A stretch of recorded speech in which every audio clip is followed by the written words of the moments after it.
shot you down, bang, bang. You hit the ground, bang, bang. That awful sound, bang, bang. I used to shoot you down.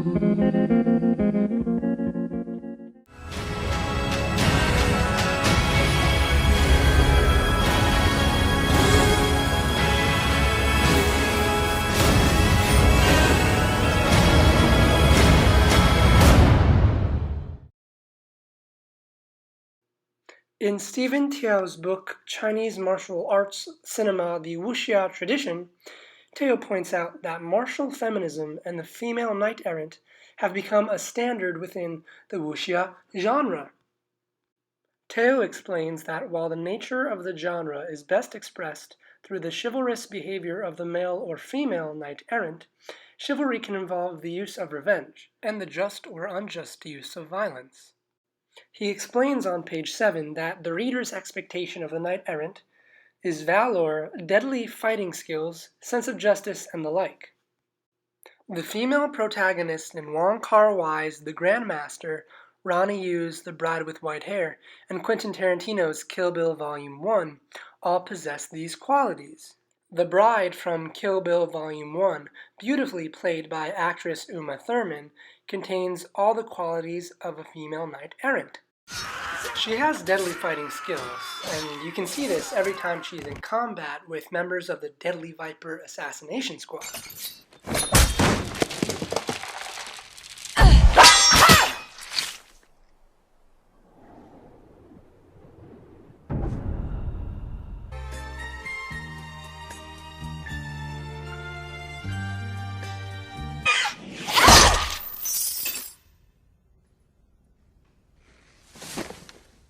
She definitely has a sense of justice, not only because she is trying to right the wrongs that have been done to her, but also because every time she is in contact with a child or a young person, she tries to spare their life.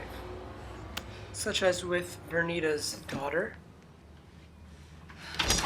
Oren Ishii's teenage bodyguard, Gogo. Protect your mistress, but I beg you, walk away. And the kid she found hanging out with the Yakuza Crazy 88 gang. This is what you get for fucking around with Yakuzas! Go home to your mother! Through the use of close-up shots, flashbacks, sound effects, and colors, the cinematography beautifully explains who Uma Thurman seeks vengeance upon, as well as why she seeks vengeance upon that person, as well as the role each character on her hit list played in the wedding massacre that caused her to lose everything, most importantly, her unborn child. Leon Hunt, author of Kungfu Cult Masters, From Bruce Lee to Crouching Tiger, comments on the fame Wo Ping achieved in comparison to other martial arts choreographers. Quote, "It is Yuan Wo Ping who has enjoyed the highest profile for his contribution to The Matrix, Crouching Tiger, Hidden Dragon, and Quentin Tarantino's forthcoming Kill Bill." And it was Kill Bill's excellent choreography that earned Wo Ping that recognition. Jumping back to what Teo said about chivalry involving the use of violence, it's easy to see that this female knight-errant definitely makes full use of that characteristic. In fact, on the movie website Film Drunk, a fan points out on his list of 20 things you may not know about Kill Bill Volume 1 and 2, 450 gallons of fake blood was spilt in the making of the movies. Don't believe it? Check this out.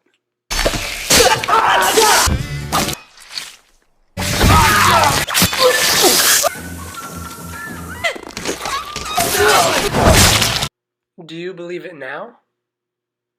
In Wong Kar-wai's film The Grandmaster, the female protagonist Gong Er walks the path of vengeance after her father, Grandmaster Gong Yushin, is killed by his former disciple Ma San.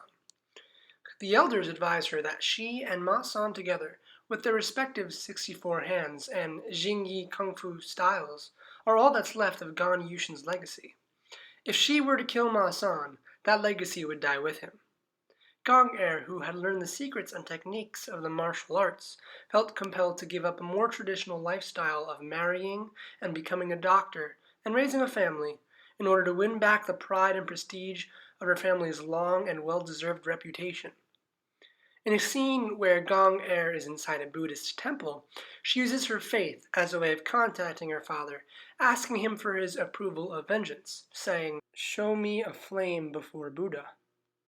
Gaining that approval, she sacrifices part of her own humanity, and that's when she vows to never get married, have children, or teach the 64 hands.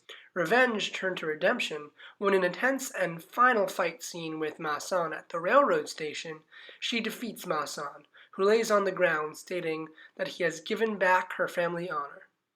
She replies sternly that it was she who took her family honor back from him.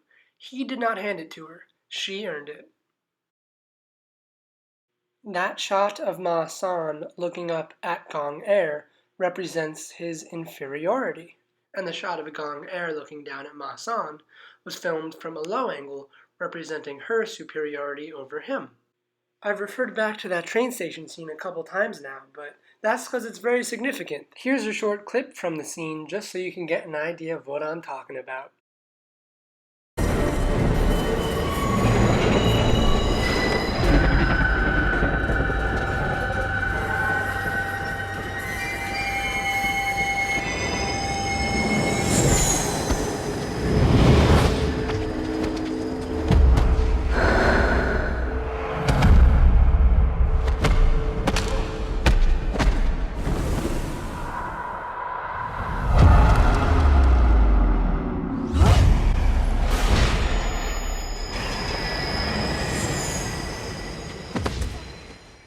Wow, what great choreography. Hey, that reminds me, the choreographer for the Grandmaster, same guy who choreographed Kill Bill.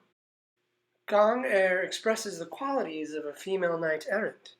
In the climactic scene which you just saw, Gong-er showcased her fighting skills, which would no doubt be deadly if her sense of justice had not restrained her from killing Ma San when he was lying on the ground. But in case you need more convincing, Stephen Tiao mentions in his book that, quote, "One could go on citing the female knights errant who have appeared in films of Sui Hark and Wong Kar-wai. From this statement, it can be inferred that Wong Kar-wai's films tend to have a female knight errant. The Grandmaster is no exception." 答应我，跟我一起离开这个江湖。啊？ 我答应你。 Unfortunately, he does.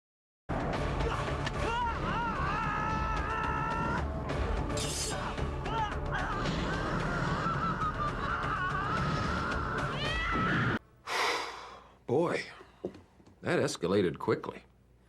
I mean, that really got out of hand fast. Yeah, Ron Burgundy's got a point. Let's rewind a bit and I'll tell you how we got here. The female knight-errant from Ronnie Yu's The Bride with White Hair is Lian Nisheng, formerly known as Wolf Girl. In Kungfu Cult Masters by Leon Hunt, he says that the Wolf Girl has no name. Interestingly enough, this is similar to the bride from Kill Bill Volume 1, who also doesn't have a real name as far as the audience is concerned, because every time someone says her name, it gets bleeped out so the audience doesn't know it. Mr. Steve, what's your name? But Hunt also states that the Wudang swordsman Shou, who she ends up falling in love with, names her Lian Nisheng. Prior to meeting Cho, Lian Nisheng was an assassin in an evil cult led by polymorphous Siamese twins who are joined at the back. Lian betrayed her cult to live a happy life with Cho.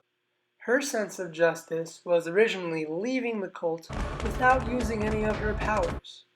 But when she is betrayed by Cho, who only betrays her because the Siamese twins trick him into thinking that Lian betrayed him by killing his clan, Lian's form of justice is now to destroy Cho.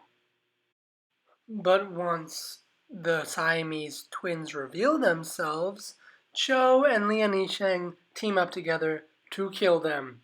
However, neither of them win in the end, because Lian Nisheng vows never to forgive show. And even before she is transformed into the white-haired figure, she has deadly combat skills. Hunt even says she is as passionate in love as she is ferocious in combat. A fan from Tarkus.net wrote about Bride with the White Hair, saying it helped hook him and other people like him into becoming Hong Kong cinema fans for life. These three ladies, though are from very different films, they all are very similar in that they all possess the qualities of the female knight errant.